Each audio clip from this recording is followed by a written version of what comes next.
noches, señoras y señores espectadores de PTV Córdoba. Estamos, como siempre, todos los miércoles, ya con ambiente primaveral en el Castillo de la Albaida, este lugar desde el que ustedes saben que cada miércoles, en las faldas de la sierra, pues nos aventuramos en lo que es el tratamiento de un tema, cada semana uno, evidentemente, que consideramos de interés general. Para esta semana, para este miércoles, ya ha pasado todo lo que ha sido el capítulo amplio dedicado al tema electoral. Le hemos dedicado, como ustedes saben, su tiempo. Bueno, vamos a cambiar totalmente de asunto, ¿no? Y se nos ocurría, con esto de la llegada de la primavera, y no solo por ello, sino porque, bueno, es uno de los temas que siempre están ahí, que siempre están necesitados de una cierta reflexión, de una cierta puesta a punto. Y hoy lo que vamos a hablar es de algo, el título es muy de titular, valga la redundancia. Vamos a hablar de lo que podríamos llamar enfermedades del siglo XXI. Es decir, lo que consideramos que son enfermedades emergentes, un poco lo que es nuestro cuadro de salud, nuestras patologías propias de los tiempos en los que vivimos. Y para ello, como siempre, y en el ambiente de tertulia, de conversación, de análisis tranquilo que nos caracteriza, contamos con la presencia de cuatro excelentes invitados. Cuatro excelentes invitados que yo paso sencillamente y sin más preámbulos a presentarle. En primer lugar, tengo aquí a mi derecha a Jesús Aguirre. Jesús Aguirre, buenas noches. Muchísimas gracias por estar aquí, porque sabemos que ha terminado sus ocupaciones, ha cogido el coche aquí al foro, ¿no? Recién llegado del pueblo. Jesús Aguirre no es la primera vez que está con nosotros, él ya conoce nuestro programa Foro y, bueno, como presidente del Colegio de Médicos, una vez que presente al resto de los invitados, me gustaría, en la medida de lo posible, que, bueno, esa visión global que puede aportar, pues, en cosas que no se van a tratar por el campo específico en el que trabaja cada uno de los restantes invitados, pues bueno, pues ahí añadiera alguna que otra opinión. Hago constar a los que no han estado nunca que el opinar es libre, podemos opinar todos sobre todo, sin necesidad de estar circunscritos a ningún tipo de corsé, ¿no? Ni de cliché, ¿no? También está con nosotros Francisco Guerra. Francisco Guerra es alergólogo, trabaja en el Hospital Universitario, ¿no? En Ciudad Sanitaria, en Reina Sofía. Y, bueno, evidentemente, bueno, no hace falta dar explicaciones sobre el tema de las alergias, y hablaremos de ello, ¿no? Es uno de estos temas emergentes, preocupantes, ocupantes y curiosos, ¿no? Ya iniciaremos, digo curioso y veremos por qué, y además empezaríamos, Francisco Guerra, casi hablando de ese asunto, ¿no? Muchísimas gracias, Francisco Guerra, por estar aquí con nosotros. También con nosotros está Antonio Varo.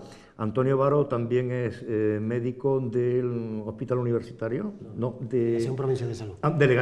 Delegación Provincial de Salud, y es epidemiólogo. Campo en el que, sin duda alguna, pues también habrá muchísimas cosas que decir, que aportar, y que, bueno, que nuestra información, sin duda, después de conversar con él, va a salir profundamente enriquecida, ¿no? En el tiempo que tenemos, que es escaso, ¿no?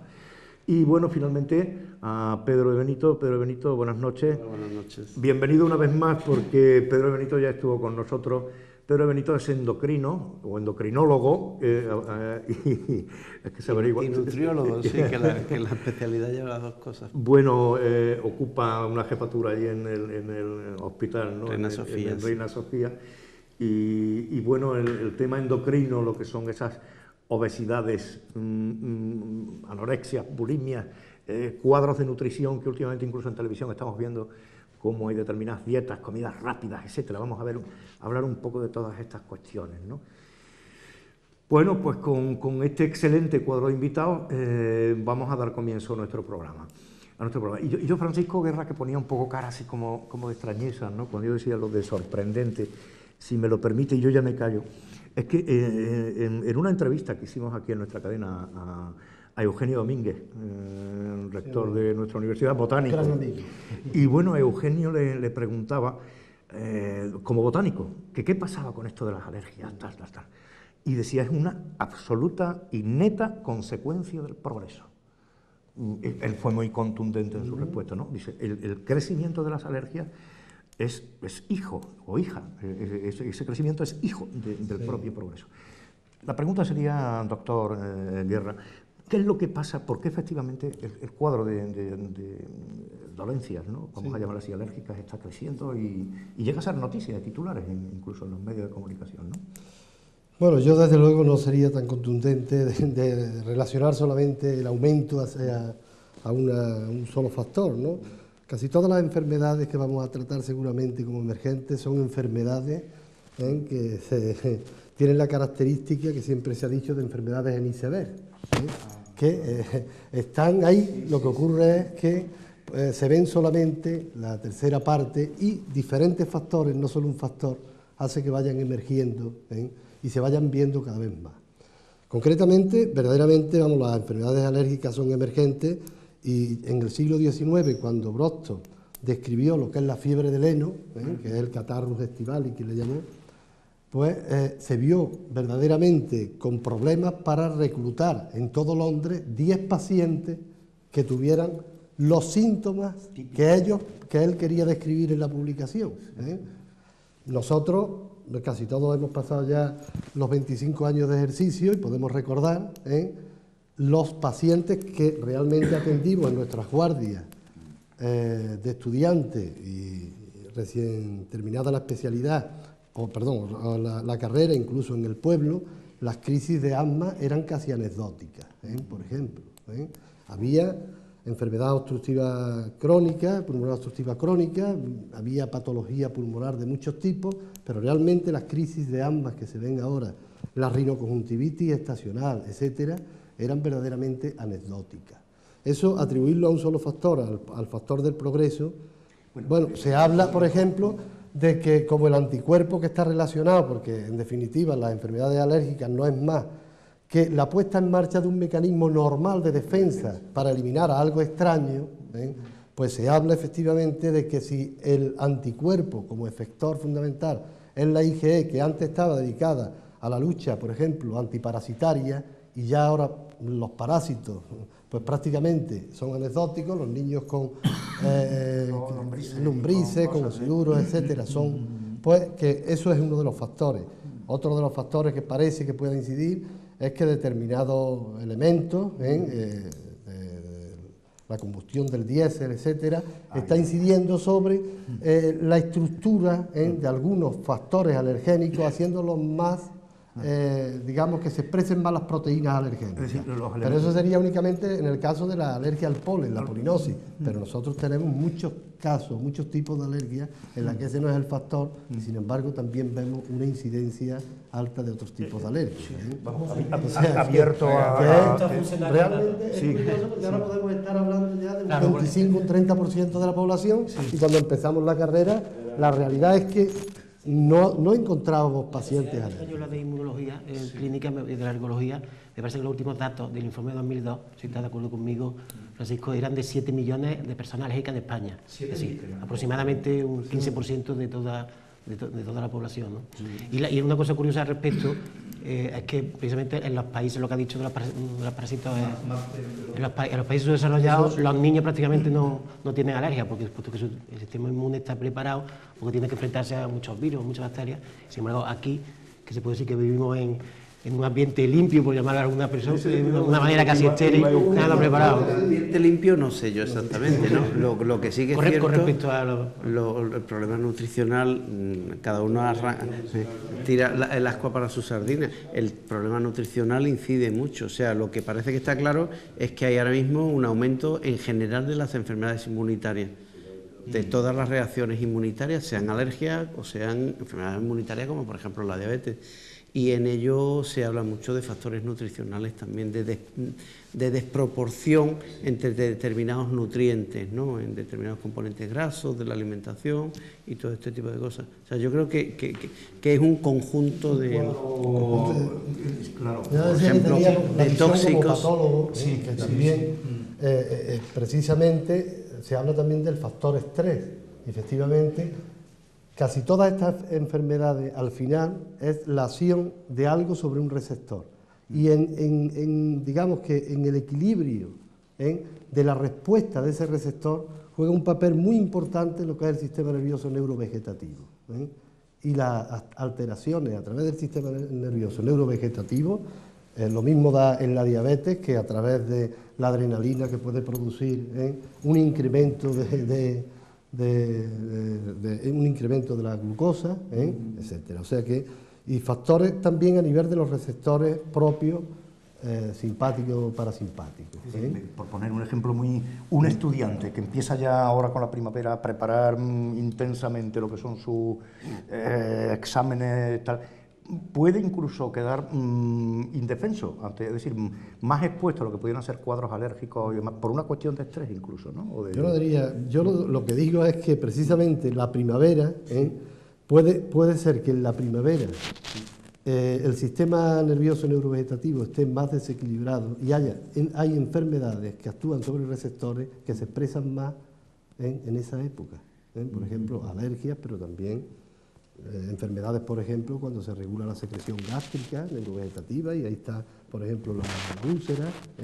Seguramente también hay mayores agudizaciones en la diabetes. La diabetes tiene dos picos de aparición. A lo mejor el polen no es tan... Y coincide bastante con el otoño y la primavera, coinciden bastante. Coincide bastante, sí. Es curioso, sí. Qué curioso, ¿no? Es uno de los aspectos que yo creo que son interesantes. Hombre, esa cifra es 7 millones de alérgicos, de todas maneras.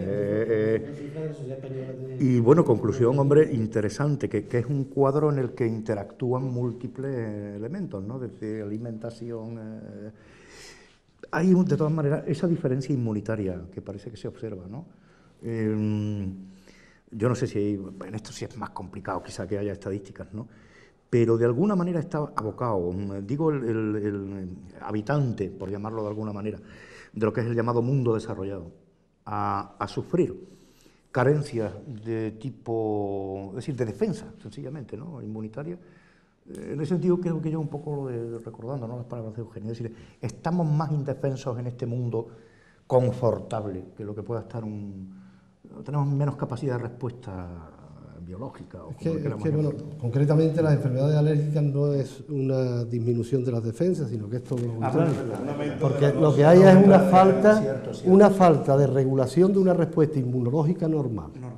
Lo que falta es la regulación. Es decir, el sistema inmune pone en marcha un sistema que lo tiene que poner desde el punto de vista defensivo. Pero lo que está, hay una disregulación en la respuesta, porque no está, y además incluso a nivel primario, a nivel de los distintos linfocitos que pueden actuar en el inicio de la respuesta. Hemos hablado también de contaminación. Otra cosa es que la sociedad actual pueda estar incidiendo, como ha dicho el doctor Pedro Benito, en la aparición de nuevos elementos antigénicos, antígenos a nivel de alimentos, y que también los aspectos de la nutrición puedan incidir en que el sistema inmune cambie a lo mejor algunos aspectos de su regulación, por ejemplo en lo que son los aspectos, el tema de los ácidos grasos. ¿Cómo nos alimentamos? ¿Cómo? Doctor, ¿cómo nos alimentamos? Cada vez peor. Cada vez peor. Cada vez peor, sí. O sea, yo diría, quizás el problema fundamental de la nutrición ahora mismo es que está cada vez más desestructurada. Y con eso me refiero a que la cocina que hacíamos nosotros o que comíamos nosotros en la abuela, desayuno, comida y cena, primer plato y segundo plato, era mucho más lógica, más sensata y más equilibrada que la que estamos tomando ahora. Uno de los grandes problemas es esa, la desestructuración de la comida, el que estamos comiendo cada vez más fuera, el que estamos haciendo o comiendo alimentos rápidos cada vez más, alimentos con múltiples conservantes que no conocemos. Y bueno, todo esto está incidiendo en obesidad y demás, y además con contaminantes también.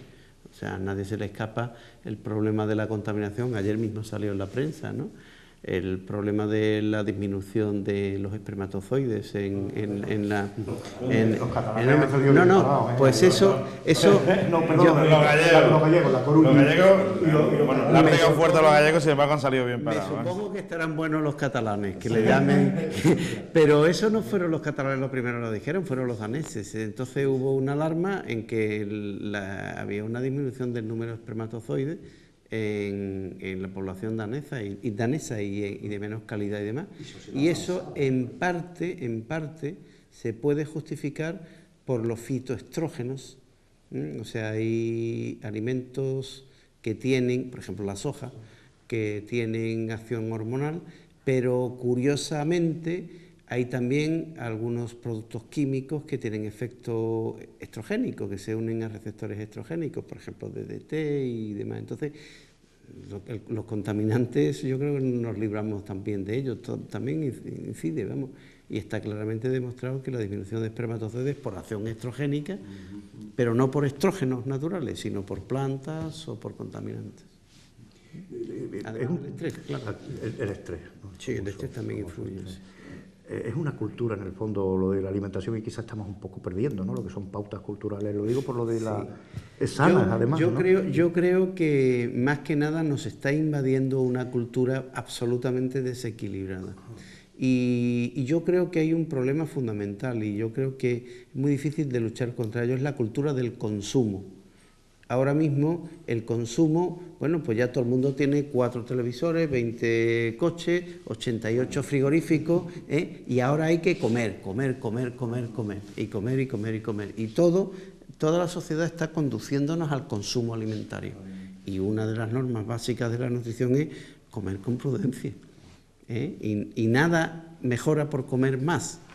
Lo que sí que hay que comer lo adecuado de manera equilibrada y correcta, ¿no? Por una parte, la propia publicidad, ¿no? También yo creo que sí, está incitando. Porque hay muchos alimentos que yo no reconozco de nuestra cultura, ¿no? Es decir, que están vendiendo ahí cosas que no sé si eran positivas, ¿no? Pero el pan con aceite ha sido un desayuno muy sano de toda la vida, ¿no? Yo lo que sigo recomendando, o sea, me parece que... Sí, sobre todo. Recomendado del aceite y siempre se habla de la dieta mediterránea. Yo recuerdo en los años 60, no voy a decir nombre, pero grandes nutriólogos decían que comíamos muy mal, escribían libros, y eso se retomó de luego en los años 80. Sí, lo de la dieta mediterránea yo soy un defensor de ella, pero también tengo que decir que todo lo que es en exceso es malo.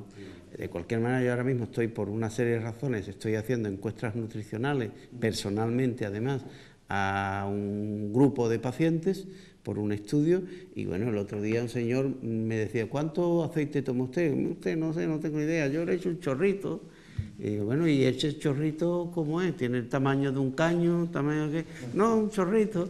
Y digo, mire usted, métale una cucharita al chorrito y después mire usted. Y cuando llegó me dice, ¿cuánto toma usted? Y dice, pues mire usted, he calculado 14 cucharadas de aceite. Y claro, el chorrito ese, esto es la dieta. O sea, que la dieta mediterránea sí, pero con un límite también. El problema que hay ahora mismo en la sociedad con respecto al tema de la obesidad, que voy a dar otros datos también, que si está de acuerdo el doctor Benito, el que aproximadamente un 40% en España sufren sobrepeso y alrededor de un 14-15% de obesidad. Pero el problema es que en los niños ha aumentado en los últimos 10 años pues, del 5 al 12%, ¿no?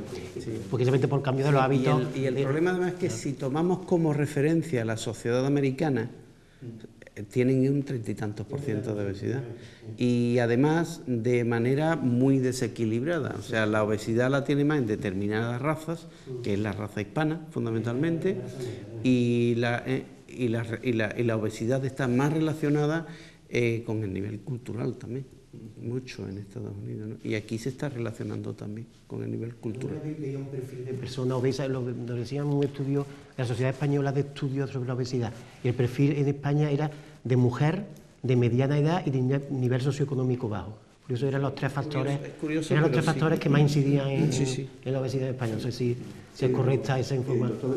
Digo, la encuesta, me imagino que está realizándose, ¿no? Pero, por ejemplo, en la medida en que ya haya algún dato, hombre, sin querer tampoco, pues me imagino que luego hay que evaluar, en fin, el tema de la juventud, lo que es la dieta alimenticia de la gente joven, es decir, entre los 14, 25, ¿no? ¿Es sustancialmente diferente a la tradicional? Sí. Absolutamente distinta, sí, absolutamente. En cuanto a horarios, en cuanto a comidas rápidas, en cuanto a hamburguesas, en todo. O sea, yo el otro día no suelo frecuentar mucho el cine, pues porque no tengo tiempo, pero el otro día me quedé espantado cuando vi que, bueno, que la gente se pone un cubo de palomitas, que vamos, que ese cubo cada vez mayor, o sea, que yo creo que se tienen que girar para ver, porque entonces resulta que sí, la alimentación es absolutamente desequilibrada, ¿no? Y además pasa una cosa, que... Sí, los cornflakes y todas esas cosas, sí. Y además hay una cosa que en la gente joven y en los niños se da con mucha frecuencia, y es que son partidarios de alimentación monotemática, son poco dados a introducir nuevos alimentos, entonces los nuevos alimentos hay que írselo introduciendo de alguna manera, y eso es cultura familiar, la madre la tiene que meter, y por otra parte, el que comen mucho fuera de casa, desestructuran y todo este tipo de cosas, ¿no? Con respecto a Estados Unidos, la presión, bueno, no se había enterado que le está pasando a la fábrica de comida rápida lo que le pasó a la empresa tabaquera, que la denunciaron y tuvieron que dar una indemnización. Pues ya están denunciando también efectivamente. a la empresa esta. Entonces lo que están haciendo, independientemente de que por lo visto van a llegar a un acuerdo para incluso poner el parche antes que la herida e incluso dar una indemnización antes de que siga adelante judicialmente, están cambiando los componentes de la hamburguesa y de los alimentos que se consumen habitualmente en Estados Unidos. Lo están haciendo lo van a hacer con productos más sanos, ¿no? Teóricamente con grasa insaturada y ese tipo de cosas, ¿no? ¿Por motivo defensivo? Por motivo defensivo. Por motivo puramente económico, vamos. Sí, además pasa una cosa, toda la campaña publicitaria de determinadas empresas de alimentos rápidos se ha basado en decir, coma usted más cantidad por menos dinero. Y claro, evidentemente, o sea, el Big ya es Big, y bueno, y ya termina uno tomando, claro, si es por menos dinero, cada vez el producto tiene que ser más barato, eso está claro. Entonces... De peor calidad. Bueno, de cualquier manera, cuando el señor Bush estaba dispuesto a atacar a las armas y a hacer desaparecer del universo mundo las armas de destrucción masiva, con mucha gracia, no sé exactamente si eso fue el New Herald Tribune o algo así, puso un chiste que ponía una casa comercial expendedora de hamburguesas y decía, señor Bush, no busque usted las armas de destrucción masiva afuera, si están aquí, están aquí. Tenía gracia. porque los otros no han aparecido. La alimentación en otras enfermedades que podemos considerar más que emergentes. Emergente nos referiríamos a enfermedades infecciosas. A reemergente como sería el cáncer, por ejemplo. La relación entre la alimentación y cáncer yo creo que está cada vez más alta, ¿no? Cánceres, sí. Por eso cada vez que se habla de la obesidad y de las pérdidas de peso con dietas así un poco exóticas, yo lo primero que pienso, bueno, pero si es que la nutrición es muchísimo más importante que simplemente los kilos. O sea, si yo tengo un sistema inmunitario correcto y equilibrado, es porque me alimento de manera equilibrada, y hoy en día está claro de qué manera hay que hacerlo. Entonces, y normalmente hay que ver un anuncio para hacer lo contrario. Y estás más cerca, lo contrario. Sin reacción, ¿no? Hablamos de la enfermedad emergente. Sí, no, está abierto. Hemos tocado alergia, hemos tocado diabetes, pero yo creo que Antonio y yo tenemos, yo desde mi prima de primaria y él como epidemiólogo sabemos que hay más que nos lo vamos a encontrar a lo largo de todo el siglo XXI. Según mi criterio deberíamos hablar de enfermedades infecciosas, que yo calculo que eso Antonio estará muy puesto. Deberíamos de hablar de enfermedades neurodegenerativas como consecuencia del aumento de edad y deberíamos de hablar de enfermedades psiquiátricas y psicosomáticas como consecuencia del estrés, de falta de relación humana entre nosotros, de vivir en grandes urbes pero cada día más aislados, que son yo calculo que entre diabetes, alergia, infecciosas, que son emergentes, curiosamente, y además eso habría mucho que hablar, neurodegenerativas y enfermedades psiquiátricas son los 5 bastiones que nos vamos a ir encontrando a lo largo de este siglo XXI, dentro de lo que es emergente. Si les parece, ¿no? No por querer ordenar nada, ¿no? Sino simplemente el tema epidemiológico, ¿no? Y me interesaría, Jesús, el tema de, bueno, en la medida en que los conocimientos de las neurodegenerativas, que también son un capítulo sin duda interesantísimo. Desde la visión de un profano, ¿no? Porque, bueno, sabemos, no sé si antes era el propio doctor Baro, Antonio Baro, quien decía que o Francisco Guerra, ¿no? Hay enfermedades que lo que pasa es que es el efecto iceberg, es decir, lo que pasa es que están ahí, ¿no? Y luego, no sé si con el tema epidemiológico sucede lo mismo, ¿no? Hay enfermedades olvidadas, las epidemias de peste, ¿no?, que diezmaban la población en tiempos. La peste de todo esto no es preocupante. No es un problema a nivel incluso internacional, aunque hay sitios en la India, en Sudáfrica hay sitios que se reactivan, ¿no? Pero hoy tenemos algunas cuestiones preocupantes. Yo no sé si hablar de nuevos virus en la medida en que eso pueda aparecer. El SIDA es uno de los temas recurrentes, ¿no? Pero aparte de eso hay, desde el punto de vista de enfermedades infecciosas, estas nuevas que están apareciendo, emergiendo, y algunas, y es una pregunta que introduzco, ¿no?, porque fue muy curioso en un programa que hicimos sobre cambio climático aquí, hablaban que en la medida en que se va tropicalizando el clima, por ejemplo, enfermedades como la malaria pueden ir extendiendo su campo de actuación, ¿no? Más que la de tropicalización del clima, la deforestación, es lo que más influye. Un poco hay realizado estudios en Brasil, en Venezuela, sobre todo en la selva amazónica, conforme se va deforestando van apareciendo nuevas enfermedades, como por ejemplo la encefalitis equina en Venezuela que ha aparecido, enfermedades de fiebre hemorrágica, porque estos tipos de virus, la mayoría se llama arenavirus, tienen su ciclo vital, su reservorio entre los roedores y los mosquitos. Entonces, al deforestarse, da el salto y pasa al hombre, se muta y aparece el tema de la fiebre hemorrágica. Sí, nuevos virus aparecen pues, todos los años, se conocen pues, nuevos tipos de virus, entre 3 y 5 nuevos tipos de virus, de los antivirus, los arenavirus, los coronavirus, síndrome respiratorio agudo grave. Esto era un virus que conocíamos ya, lo conocíamos pero que no producía un síndrome respiratorio, ahora muta y produce un síndrome respiratorio. El propio mal de las vacas locas, la variante de la enfermedad de Creutzfeldt-Jakob que es descrita del año 90. Pero a mí, a pesar de que sí, es interesante hablar de nuevos virus, de nuevas enfermedades, porque de hecho se va a producir, la vida es cambio, la vida biológica se producirá siempre, nuevos virus y nuevas enfermedades. A mí una de las cosas que más me preocupan es una enfermedad reemergente, como por ejemplo la tuberculosis, es decir, no tenemos que olvidar la tuberculosis, pero a todos los niveles, en el mundo mueren al año 2 millones de personas por SIDA, pero es que mueren 2 millones de personas por tuberculosis. Y el problema de la tuberculosis en este momento que es una enfermedad que tiene un tratamiento largo, varios meses, y complicado, por eso se aconseja un tratamiento directamente observado. El problema es que la multiresistencia, ya entre un 14 y un 15% de los enfermos tuberculosos tienen multiresistencia, que son dificilísimos de tratar. Otras cosas también se asocia un porcentaje. En Córdoba, concretamente, podemos decir que el 25-30% de los enfermos de SIDA tienen también infección tuberculosa.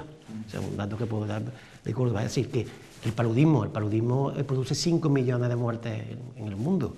Pero lo que pasa es que, como afecta a áreas tropicales, está prácticamente olvidado. Los únicos casos que se dan aquí en España y en Europa es paludismo importado. Es decir, tiene que haber unos cambios climáticos realmente importantes para que avance, ¿no? Porque está ahí incluso la barrera del Sahara, ¿no?, del Magreb, ¿no?, que aunque hay casos, hay todavía, ¿no? Emergente de la enfermedad, hay que tener, yo para mí, según mi criterio, los flujos migratorios son importantísimos, Actualmente con los flujos migratorios cualquier infección nueva, vírica, es que la capacidad de contagio es altísima, Sí, pero no magnifiquemos eso, tiene una importancia limitada. Por ejemplo, con el tema del SIDA.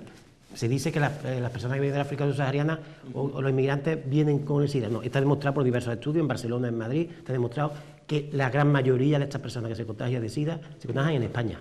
O sea, no vienen contagiados. De otra cosa, porque las personas que vienen, los inmigrantes, suelen ser gente de buena salud. Es decir, y entonces está demostrado por diversos estudios. Sí, porque tenemos aquí también. Pero, por ejemplo, la gripe aviar, la neumonía asiática, ese tipo de patología emergente. Afortunadamente todavía no da el salto a la persona. Pero bueno, la posibilidad de transmisión persona a persona.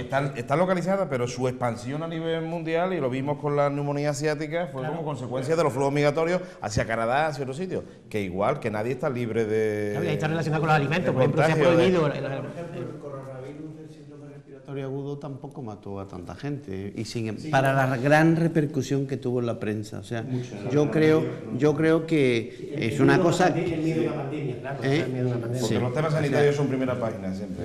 Eso es un tema que es así. Bueno, eso es absolutamente cierto, En todas las encuestas que hay ahora mismo poblacionales, el tema sanitario está en primera línea. Yo recuerdo que en el año 2001, con el tema de la madre vaca loca, yo soy el coordinador regional de las encefalopatías por enfermedad de transmisión humana, y yo recuerdo el año 2001 fue terrorífico, ¿no? Es decir, todos los días hablando con la prensa, todos los días dando una información, y aquí en España todavía no ha aparecido ningún caso de variante de vacas locas.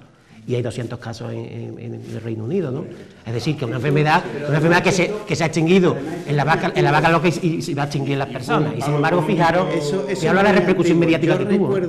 Yo recuerdo que hace como 20 y tantos años, cuando teníamos que tratar nosotros a los niños con déficit de hormona de crecimiento, pues, en Francia concretamente. En Francia, efectivamente, pues se cogía la hormona de crecimiento de hipófisis de cadáveres, y las hipófisis de cadáveres que salían más buen de precio, es decir, de detrás del telón de acero, ¿no? Sí. Entonces se traían las hipófisis, se hacían preparados y no estaban, claro, no se conocía todavía los priones ni nada de nada, y en Francia hacían ellos su propia hormona de crecimiento. Sí, de dura madre también. Y salió la enfermedad del Creutzfeldt-Jakob, que es prima hermana de la encefalopatía. Sí, la enfermedad transgénica, que en Francia hubo unos 50 casos concretamente. Sí, pero eso ya es muy es curioso lo de los priones que lo has dicho, porque recuerdo que en los años 50 Gallo se decía, hablaba de los priones, donde todo el mundo decía que estaba loco. Es decir, un agente infeccioso que es solamente una proteína que no se replica, no se puede autorreplicar. ¿Cómo va a ser infeccioso? Pues está demostrado, no solamente demostrado, sino que ahí tenemos las encefalopatías poriformes que son transmisibles, y que lo que hace es que la proteína anómala hace que las proteínas buenas se pongan malas, por llamarlo de alguna manera. Es decir, que estamos sintiendo... No sé si el concepto de enfermedad emergente es la enfermedad explosiva o el hecho explosivo de una enfermedad en un momento dado, porque exactamente, hay una serie de condiciones que la propician. La emergente sería las que han estado por un tiempo olvidadas, que vuelven a actuar. Y yo creo que las enfermedades infecciosas van a estar siempre ahí, y lo que hay que estar siempre es vigilante de que no se establezcan las condiciones para que en un momento dado puedan incrementarse. De hecho, la tuberculosis yo creo que está muy relacionada con los factores de riesgo, etc. Compañeros y invitados, ¿no? Me dicen de realización que tenemos que hacer la necesaria y obligada pausa publicitaria. En brevísimos momentos estamos con todos ustedes con este apasionante tema y dentro de nada prácticamente. Hasta ahora.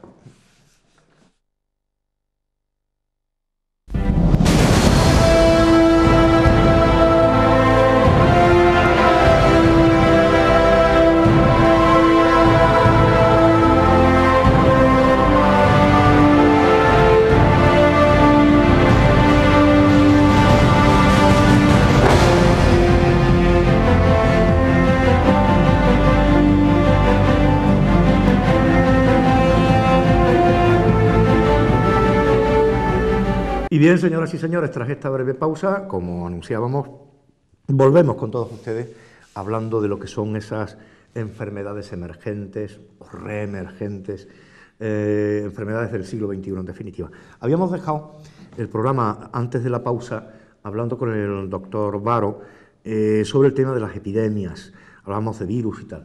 Virus que además desarrollan sus capacidades de defensa, se blindan, ¿no?, ante los antibióticos, cambian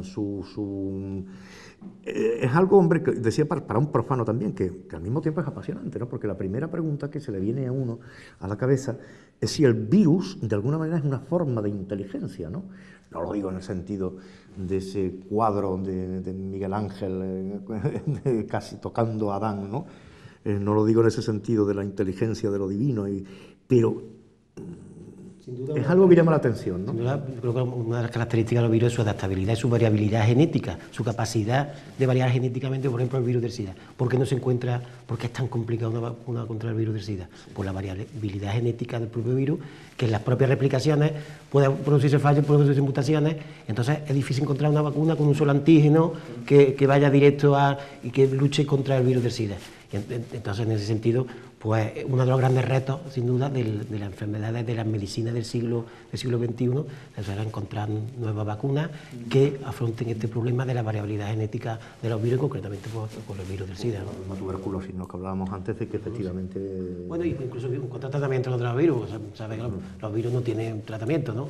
No permiten el tratamiento, lo único que hacer es prevenirlo, ¿no?, a través de vacunas, ¿no? Bien, abriendo uno de los campos, bueno, estamos haciendo un repaso necesariamente amplio, bueno, luego ya entraríamos en la medida en que el tiempo nos lo permita.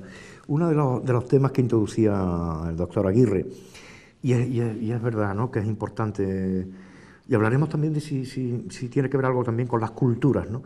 Es el tema de las enfermedades neurodegenerativas, ¿no?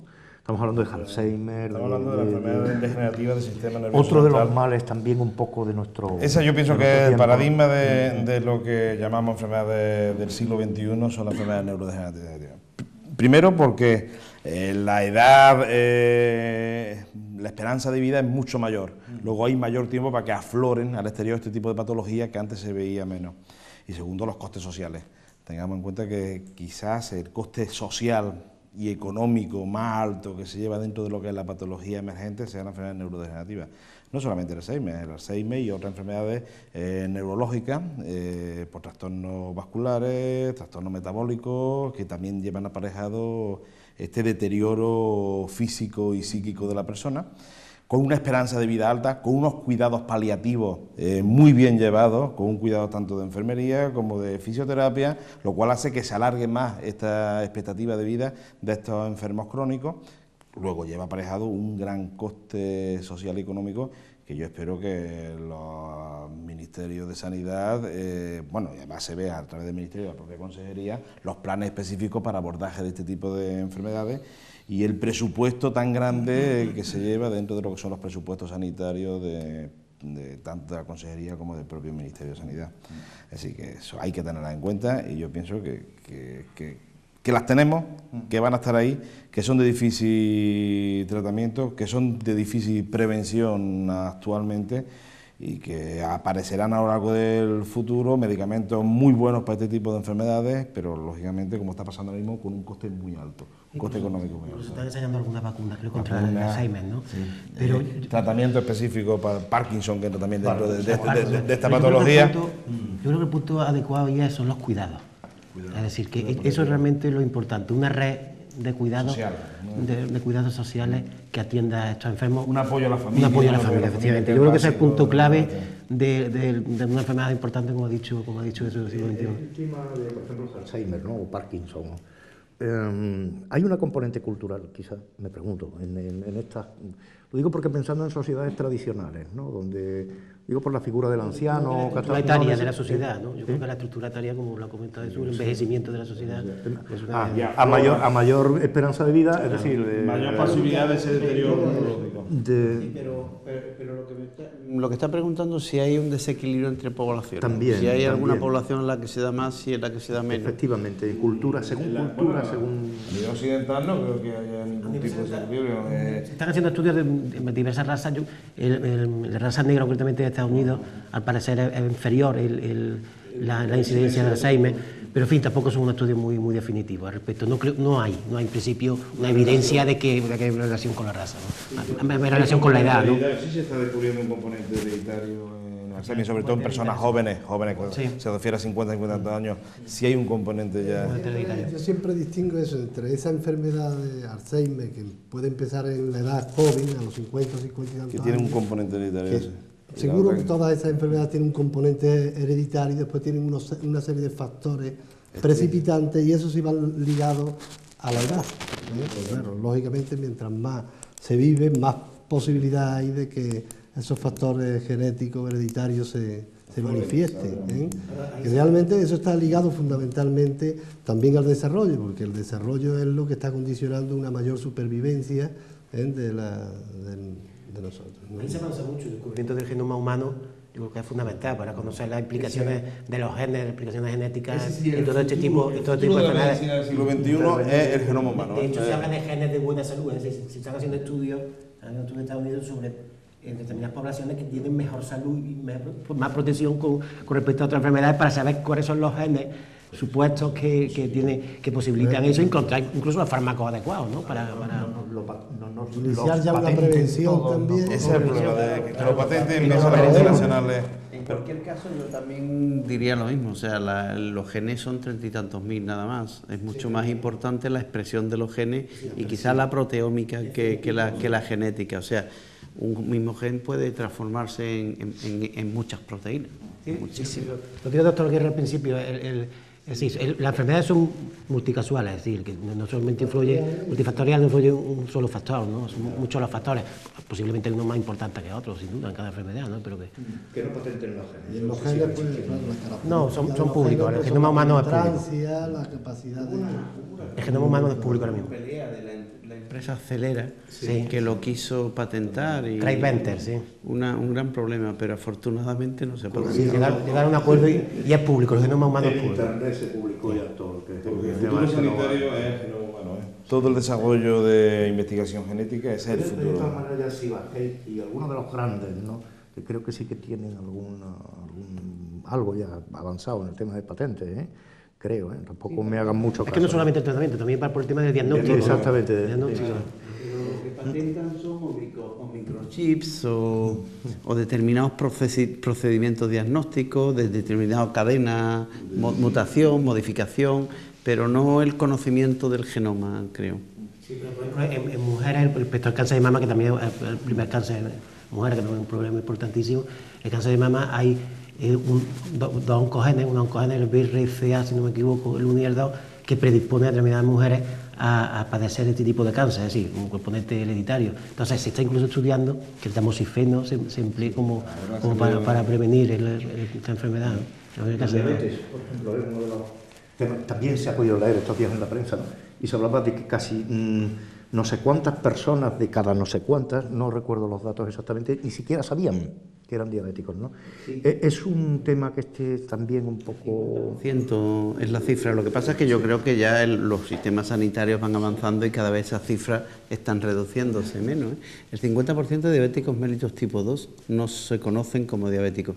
En gran parte yo creo que ya eso es una cosa heredada. Hasta hace relativamente poco tiempo el diagnóstico de diabetes mellitus, por miedo a no sobrediagnosticarse, diagnosticaba a partir de una glucemia de 140.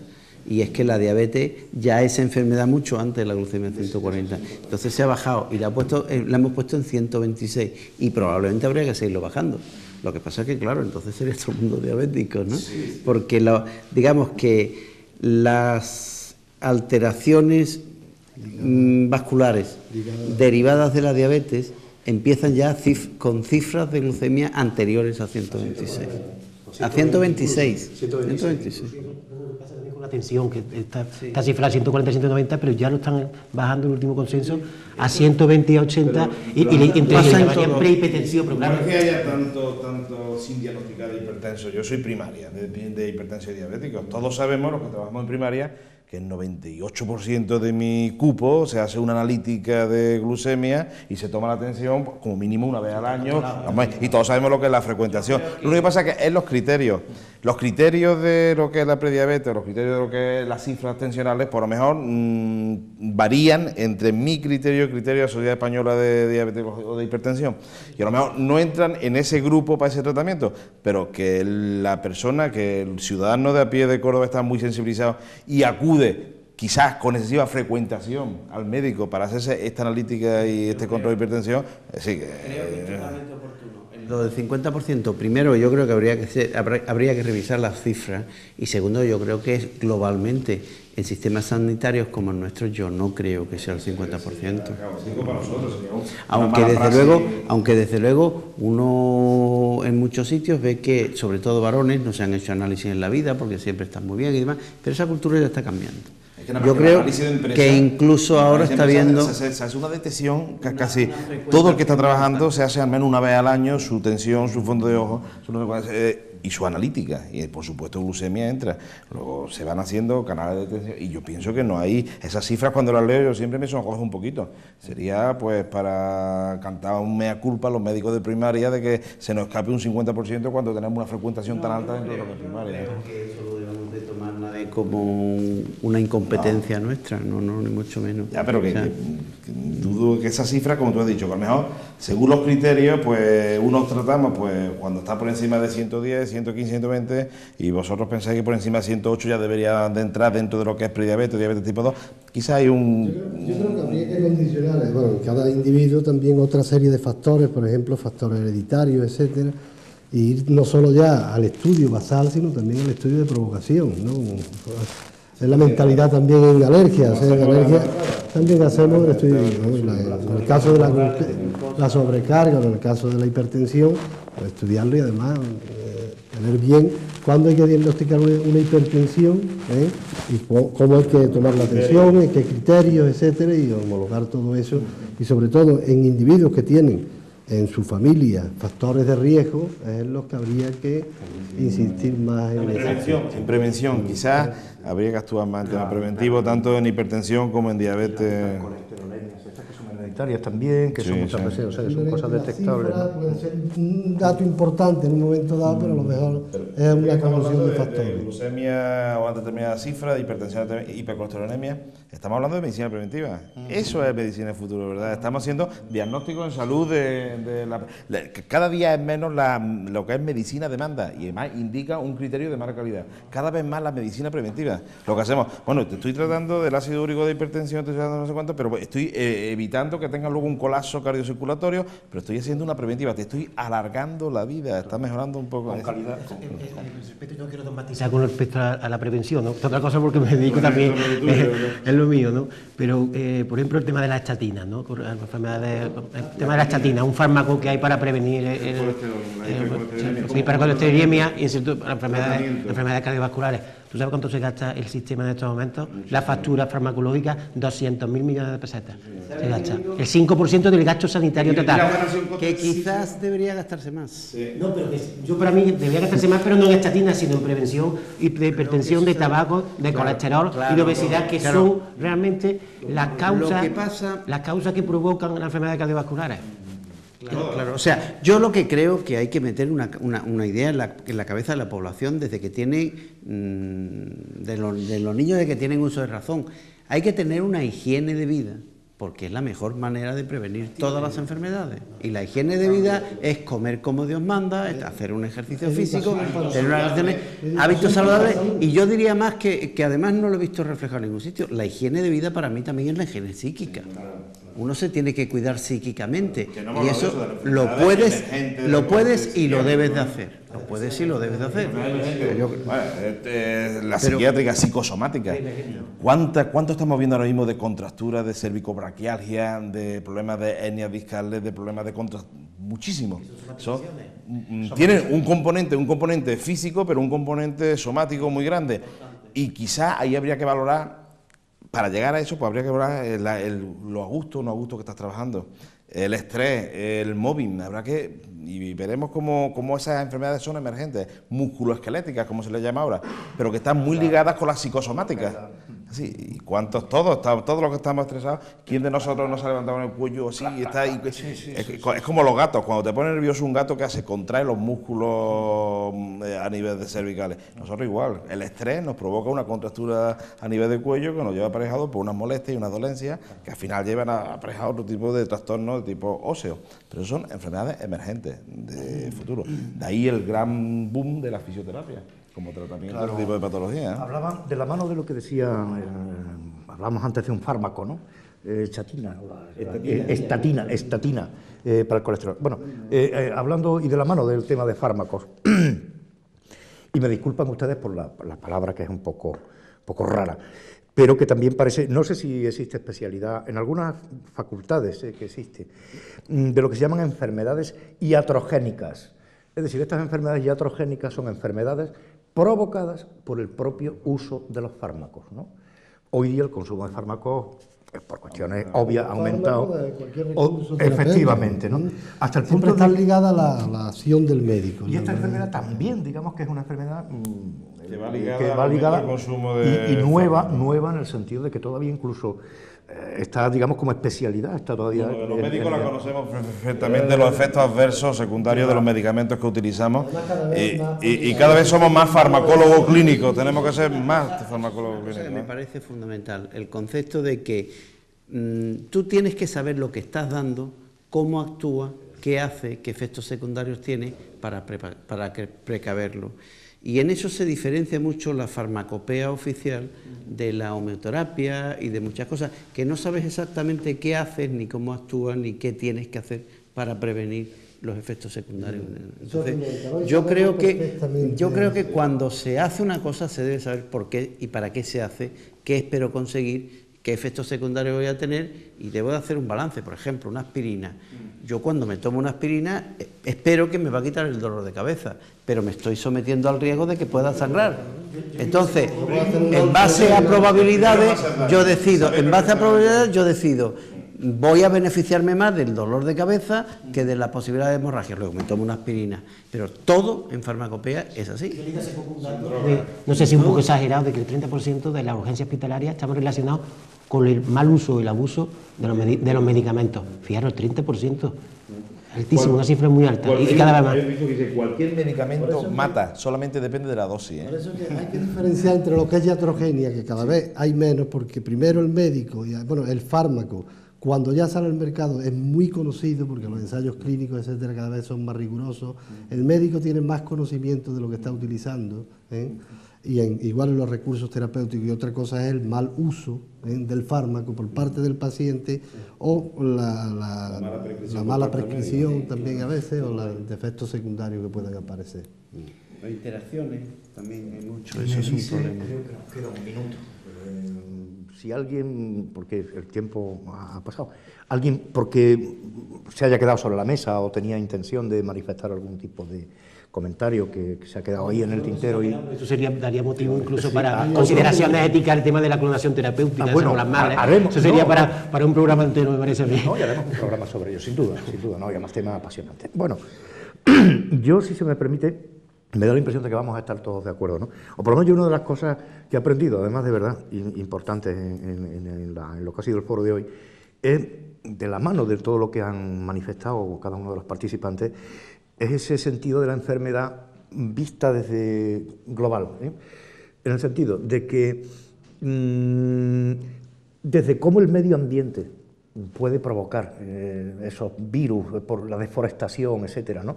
De cómo determinadas pautas de alimentación se traducen en males es decir, todo tiene incidencia sobre todo. Lo psicosomático, es decir, vivimos en un mundo interrelacionado, es decir, la enfermedad no es un fenómeno aislado, sino que yo diría que la salud, no sé si estamos de acuerdo en eso, la salud hay que entenderla de una manera global. La salud es una alimentación sana, es un medio ambiente sano, es una psique sana. Entonces, quizá esta sea también una cultura, es lo que llaman la hipótesis Gaia, ¿no? La Tierra como un ser vivo, completo, que no podemos compartimentar. Quizá también lo que es la salud y la enfermedad no la podamos entender de manera compartimentada, sino que realmente también es global, ¿no? Abordaje integral. Abordaje integral. Abordaje integral. No sé si estamos de acuerdo en eso. El completo estado de bienestar físico, psíquico y social. Eso, físico, un poco psíquico, utópica social. definición, pero bueno, es un poco lo que tú estabas hablando. Todo tiene que ver hasta el medio ambiente. Si cuidamos el medio ambiente, estamos cuidando nuestra salud también, ¿no? O sea, todo es un todo, ¿no? Es decir, hay una unión. Bueno, pues... Sí, claro. Bueno, para mí, espero que para ustedes también. Yo he aprendido mucho y ha sido un diálogo riquísimo, ¿no? Yo por ello agradezco enormemente y además de manera sincera la presencia de cada uno de los invitados, a los que, bueno, pues invito para próximas ocasiones, ya me lo permito, seguiremos hablando de este tema, evidentemente. Y a todos ustedes desde este lugar ya con sabor y olor a primavera. Ya en Córdoba, por cierto, va oliendo a azahar, que es un olor importante, ¿no? en Córdoba. Pues desde aquí, desde el Castillo de la Albaida, a todos ustedes, como siempre, muy buenas noches.